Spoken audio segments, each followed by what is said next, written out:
I don't shake hands with people like you. Know your place. My place? I own the deal you're begging for. You think money makes you equal to me? No. It makes me the one who decides whether your company survives the week. Chairwoman, she pulled the full 2 point. In a tall building made of glass, a business meeting was taking place. Inside the boardroom, a new CEO reached out her hand across the shiny table. The woman in charge of the meeting only smiled in a proud way, lifted her palm, and said, "We don't shake hands with people like you." The room went still. A few people made small, awkward laughs. Cameras recording the meeting for investors captured everything: the smile, the rude comment, and the quiet embarrassment. But there was something the woman did not know. The person she insulted controlled all the money on that table. By the next morning, $2.4 billion would disappear without a single word. The meeting room was on the 47th floor of Arlen Tower. It was quiet and full of glass, making it seem like a place of judgment. 12 top business leaders sat around a shiny table that looked like it could reflect anyone's dreams. At the head of the table sat the chairwoman, Eleanor Vale. She touched the papers in front of her like a judge getting ready to decide someone's future. Across from her sat Nina Brooks, the CEO of Brooks Equity. She looked calm. She had built her company from nothing, one deal at a time. Today's meeting was very important. It was the final step in a business partnership worth $2.4 billion. This deal could change the business world. But Eleanor did not see this as business. She saw it as a show. She planned to embarrass Nina before everything was complete. Nina stood up and offered her hand to Eleanor. Eleanor leaned back in her chair, smiling without kindness. "We don't shake hands with people like you," she said in a cold voice.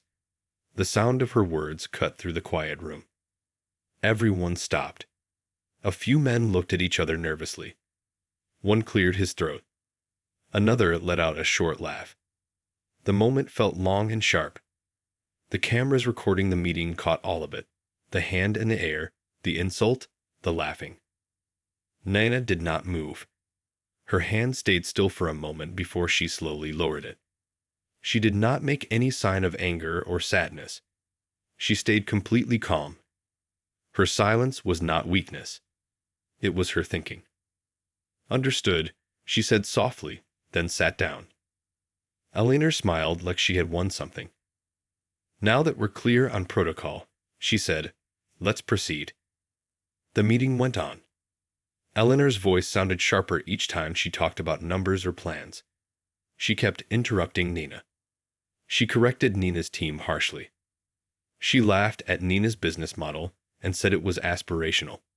The men around the table laughed too. Their laughter felt trained and mean. The disrespect was not loud, but it was felt. It was business cruelty dressed like polite talk. Nina did not speak loudly. She took notes. She watched every face. She paid attention to every smile and joke.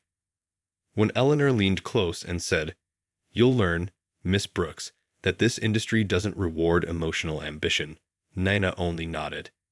But inside, her mind was already working on something cold and exact. At 3:17 p.m., there was a short break. Nina walked into the hallway and made one short phone call. Her voice was calm. "Execute Clause 8.3. Effective immediately." She did not show emotion. She did not explain. Then she walked back into the meeting room. The meeting continued like nothing had happened. Eleanor hardly looked at her. "Where were we?" she asked, trying to ignore how different Nina seemed. Nina looked straight at her. "At the part where arrogance becomes expensive," she said quietly. Eleanor stared at her. "Excuse me?" Before Nina answered, the phones around the table began to ring and buzz. One phone lit up, then another, then all of them. The screens were full of red messages. The company's finance chief looked pale while reading his phone. "Chairwoman," he said, his voice shaking, "our primary funding. It's gone." "What?" Eleanor asked. "Brooks Equity has withdrawn all investment. $2.4 billion. effective immediately. The room exploded. People talked over each other. Some shouted. Some whispered. The calm business meeting turned into panic. Eleanor looked shocked. She stared at Nina, her face full of surprise. "You can't." "I can," Nina said quietly. Clause 8.3 was signed by your own lawyers. It allows immediate withdrawal if any act of misconduct is recorded during the negotiations. She looked toward the camera in the corner, the one still recording. "And since this meeting is live-streamed, you have given all the proof I need." Eleanor opened her mouth, but no words came out. Her face turned red, then very pale. "Do you have any idea what you've done?" "Yes," Nina said. "I have protected my money from contamination." The people around the room whispered and tried to understand what was happening. One person tried to call the public relations team. Another checked the stock market. The numbers on the screen at the front of the room began to fall. They dropped fast. News reports started appearing. Brooks Equity withdraws $2.4 billion. Vail Industries in trouble. Eleanor grabbed the edge of the table. "We can fix this. We can renegotiate." Nina stood up. "There is nothing to fix. This is not a negotiation. It is a result." Her voice was calm, while the room fell apart. Eleanor looked around the room with anger and fear. "You're just going to sit there?" She yelled at the others. "She is destroying everything we built." One of the executives spoke softly without looking up. "No, ma'am, you did." Nina picked up her folder. "For the future," she said, "respect is cheaper than recovery." She walked toward the door. She paused beside Eleanor. Eleanor was still standing, shocked and frozen. Nina spoke softly, so only Eleanor could hear. "You thought power was control. It is not. Power is choice, and I just made mine." Nina walked out.